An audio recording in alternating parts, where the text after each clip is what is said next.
আসসালামু আলাইকুম প্রিয় দর্শক, মোহাম্মদ আখতারুজ্জামান বলছি। ফিশারিজ বাংলাদেশ চ্যানেলটি বিশ্বের যে প্রান্ত থেকে দেখছেন সেই সমস্ত মাছ ও শ্রেণী খামারি ভাই বোনদের স্বাগত জানাচ্ছি। আশা করছি আপনারা ভালো আছেন। আসলে আমাদের যারা খামারি ভাই আছেন তারা প্রায় সময় একটা আহ, মানে তাদের মুখ থেকে একটা কথা আমি প্রায় শুনে থাকি, পটাশ। হ্যাঁ, তো এই পটাশটা হচ্ছে আমরা পুকুরে ব্যবহার করছি অনেকেই। তো এই পটাশ বা পটাশিয়াম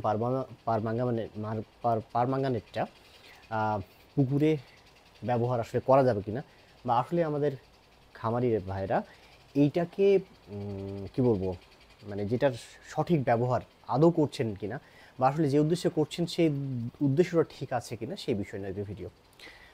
অনেকে পটাশ সম্বন্ধে পরিচয় থাকতে পারে, অনেকের পরিচয় নাও থাকতে পারে, কিন্তু পটাশ হচ্ছে যারা ঠিক আগে থেকে মাছ চাষ করে আসছেন তারা এই পটাশটা খুব ভালো মতো ব্যবহার করেন। এবং এই পটাশটা হচ্ছে কি বলে, মানে একটা নিয়মিত ব্যবহার করেন এরকম কথা আসলে আমার কাছে আসে আসলে অনেক সময়।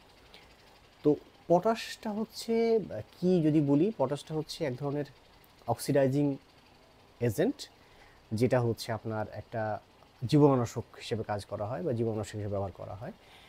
আচ্ছা, এটা একটা হচ্ছে পুকুরে বা খামারিটা হচ্ছে মেইনলি যে কারণে ব্যবহার করেন তারা হচ্ছে যে রোগ হয়ে গেলে, মানে মাছের রোগ হয়ে গেলে এই হচ্ছে আপনার পটাশটা ব্যবহার সাধারণত করে থাকেন। আমাদের কোনো জিনিস ব্যবহার করার ক্ষেত্রে মাথায় রাখতে হবে, আমি যে পুকুরে ইনপুটগুলো দিচ্ছি, যে কোনো ধরনের ওষুধ দিচ্ছি, যে কোনো ধরনের ফিড দিচ্ছি, সার দিচ্ছি, এগুলো ব্যবহার করার ক্ষেত্রে আমাদের আরেকটু মাথা খাটাতে হবে, একটু জেনে করতে হবে। আমি যে জিনিসটা ব্যবহার করছি সেটা কেন করছি এটা বুঝতে হবে। এখন তাহলে কি পটাশটা আমি কেন ব্যবহার করছি? হ্যাঁ, মাছের রোগ হচ্ছে সারানোর ক্ষেত্রে আমরা পটাশ ব্যবহার করছি। তো প্রথম যে বিষয়টা, মাছের রোগ কেন হয়, এটার বাংলাদেশের প্রেক্ষাপটে গ্রাম পজিটিভ ব্যাকটেরিয়া দ্বারা এবং গ্রাম নেগেটিভ ব্যাকটেরিয়া দ্বারা হচ্ছে রোগগুলো হয়। এর মধ্যে গ্রাম নেগেটিভ যে ব্যাকটেরিয়াগুলো আছে এইটা দিয়ে রোগের পরিমাণটা সবচেয়ে বেশি হয়, এবং গ্রাম পজিটিভ দিয়ে খুব কম পরিমাণ রোগ হয়। তো এই রোগগুলো যা হচ্ছে, যেসব ব্যাকটেরিয়ার জন্য হচ্ছে আসলে, মানে গ্রাম পজিটিভ বা গ্রাম নেগেটিভ যে ব্যাকটেরিয়াগুলো আছে, এদেরকে ধ্বংস করার জন্য বা এদেরকে মেরে ফেলার জন্য যে পটাশটা ব্যবহার করছি সেটা যথেষ্ট না। হ্যাঁ, যদি মানে এই বিষয়টা নিয়ে কারো সন্দেহ থাকে তারা হচ্ছে কি বলবো এটা নিয়ে, মানে কারণ অনেক খামারি ভাইদেরকে আমি ফোন পাই, তো প্র্যাকটিক্যালি যে বিষয়টা আমি দেখি সেটা হচ্ছে যে পটাশ ব্যবহার করার পরেও কিন্তু রোগ যাচ্ছে না, এরকম ব্যাপারগুলো হচ্ছে। এটা দুইটা কারণ আছে। একটা হচ্ছে যে পুকুরটা ঠিক রেজিস্ট্যান্ট হয়ে গেছে, অর্থাৎ পুকুরটাতে এই গ্রাম নেগেটিভ বা গ্রাম পজিটিভ ব্যাকটেরিয়াগুলো এমন পরিমাণে হচ্ছে তাদের কি বলে, মানে শক্তি বেড়েছে যে হচ্ছে এই পটাশ আর কাজ করছে না, এটা একটা ব্যাপার। আরেকটা হচ্ছে যে এই পটাশ ব্যবহার করার আহ, মানে মানে আমাদের যে পুকুরগুলো আছে সে পুকুরগুলোতে কিন্তু অনেক জৈব পদার্থ থাকে। তো এই জৈব পদার্থযুক্ত যে পুকুর, সেগুলোতেও পটাশ কিন্তু খুব ভালো মতো কাজ করতে পারছে না, এরকমও কথাবার্তা কিন্তু আছে। এখন পটাশ আমি যে ব্যবহার করছি তার উদ্দেশ্য যেহেতু সফল হচ্ছে না, তাহলে আমি কেন ব্যবহার করছি? এছাড়াও পটাশের আর কিছু ব্যাপার আছে, যেমন পরিমাণে অধিক লাগে। আমি আসবো পটাশের আরও কিছু কাজ নিয়ে। পটাশ হচ্ছে পরিমাণে অধিক পরিমাণ লাগে, তো যদি অধিক পরিমাণ লাগে তাহলে অধিক পরিমাণ দিয়ে আপনার পুকুরকে নষ্ট করার কী দরকার আছে, এটা একটা। আরেকটা হচ্ছে যে যখন অধিক পরিমাণ লাগছে তখন কিন্তু পানিটা কিন্তু কালারফুল হয়ে যায়, মানে রঙিন হয়ে যাচ্ছে।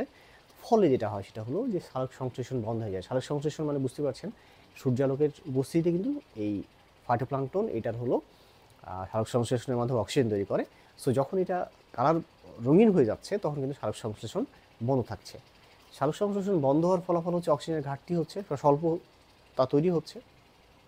ঠিক আছে, এবং কোনো কোনো ক্ষেত্রে দেখা যাচ্ছে এরকম বিষয় ঘটে, সেটা হলো যে এই ক্ষতিকর ব্যাকটেরিয়াগুলো পটাশ মানে ব্যবহার যে পুকুরে করা হয়েছে সেই ক্ষেত্রে আরও বেশি পরবর্তীতে আরও বেশি অ্যাগ্রেসিভ হয়, আরও বেশি মানে বংশ বিস্তার করে।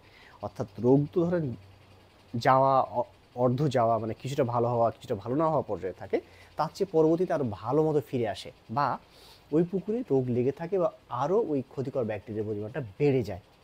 ঠিক আছে, সো আপনি বুঝতে পারছেন আমি ভালো মন্দ খারাপ প্রত্যেকটা বিষয় কিন্তু বললাম, ব্যবহার করার দৃষ্টান্ত আপনাদের। হ্যাঁ, পটাশের হচ্ছে ওই ক্ষেত্রে ব্যবহার করা যেতে পারে যদি আপনি ইমারসান বলি আমরা এটাকে, গোসল যদি করান। দেখা গেলো যে একটা পুকুরে অনেক বড় একটা মানে কি বলবো, রুই মাছ, একটা কাতলা, 7 কেজির কাতলা, একটা বড় কাতলা, 4-5টা মাছ আক্রান্ত হয়েছে, সেগুলোকে আপনি যদি তুলতে পারেন, তোলার পরে সেটাকে গোসল যদি করাতে পারেন পটাশ দিয়ে, সেই ক্ষেত্রে একটা মোটামুটি ভালো কাজ করে। কিন্তু সেটা ডোজটা হচ্ছে এরকম আপনার হলো যে 20 থেকে 25 মিলিগ্রাম পটাশ 1 লিটার পানিতে মিক্স করে দিয়ে সেটাকে ওই আক্রান্ত মাছটাকে আপনি 1 লিটার, মানে 1 মিনিট হচ্ছে আপনি করে রাখেন, চুবিয়ে রাখেন। মনে রাখবেন যে তার ফুলকাটা যেন হচ্ছে মানে বন্ধ না হয়, এটা মাথায় রাখতে হবে। আরেকটা বিষয় সেটা হলো যে গুরুত্বপূর্ণ একটা তথ্য দিই, সেটা হলো যে এই গোসল করানোর যে পদ্ধতি বা গোসল করানো ছাড়া পটাশ দিয়ে পুরা মাত্রায় রোগ সারানো গেছে, এই বিষয়টা সঠিক না। কারণ রোগ লেগেই থাকে, এটা আমার বিভিন্ন খামারি ভাইদের সাথে কথা বলে আমি জেনেছি। সো এই পটাশ ব্যবহার করার ক্ষেত্রে আমরা অযথাই ব্যবহার করে পুকুরে যে পরিবেশ সেটাকে নষ্ট করছি। এই পটাশ সংক্রান্ত যদি আরও কোনো বিষয় আপনাদের প্রশ্ন জানার থাকে, আপনারা কমেন্ট সেকশনে গিয়ে কমেন্টস করতে পারেন, আমি চেষ্টা করব আপনাদের প্রশ্নের উত্তর দেওয়ার জন্য। ভিডিওটি ভালো লাগলে চ্যানেলটা সাবস্ক্রাইব করুন, বেশি বেশি শেয়ার করুন ওই সমস্ত খামারি ভাইদের কাছে যাদের কাছে এগুলো তারা উপকৃত হবেন। ভালো থাকবেন, দেখা অন্য কোনো দিন অন্য কোনো ভিডিও নিয়ে। সে পর্যন্ত আল্লাহ হাফেজ।